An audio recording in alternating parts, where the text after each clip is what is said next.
சுதந்திரத்திற்கு எதிரான ஒடுக்குமுறைகளை கண்டித்து பேச தமக்கு தார்மீக உரிமை இருப்பதாக திமுக பொருளாளர் மு.க. ஸ்டாலின் தெரிவித்துள்ளார். சென்னையில் மாற்றத்திற்கான ஊடகவியலாளர்கள் மையம் சார்பில் கருத்து சுதந்திர ஒடுக்குதலுக்கு எதிரான கண்டன கூட்டம் நடைபெற்றது.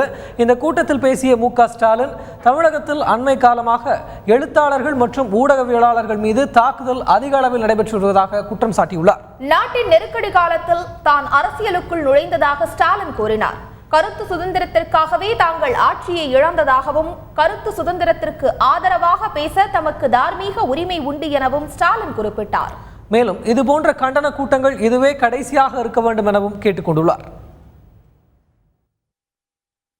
ஊடகத்துறை என்பது செய்திகளை மட்டுமல்ல, ஒரு அரசாங்கத்திற்கு அந்த அரசாங்கத்தில் இருக்கக்கூடிய நிர்வாகத்தில் இருக்கக்கூடிய குறைகள், குற்றச்சாட்டுகள் அல்லது முறைகேடுகள், அதையே சுட்டி காட்ட வேண்டிய பொறுப்பு இன்றைக்கு இருக்கக்கூடிய ஊடகங்களுக்கு நிச்சயமாக உண்டு.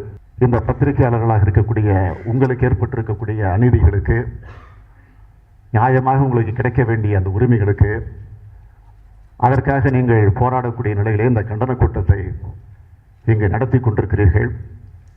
ஆக என்னை பொறுத்தவரை நான் வெளிப்படையாக சொல்ல வேண்டும் என்று சொன்னால், இந்த கண்டன கூட்டம் தொடர்ந்து நடத்திட வேண்டும் என்ற நிலை இருக்கக்கூடாது.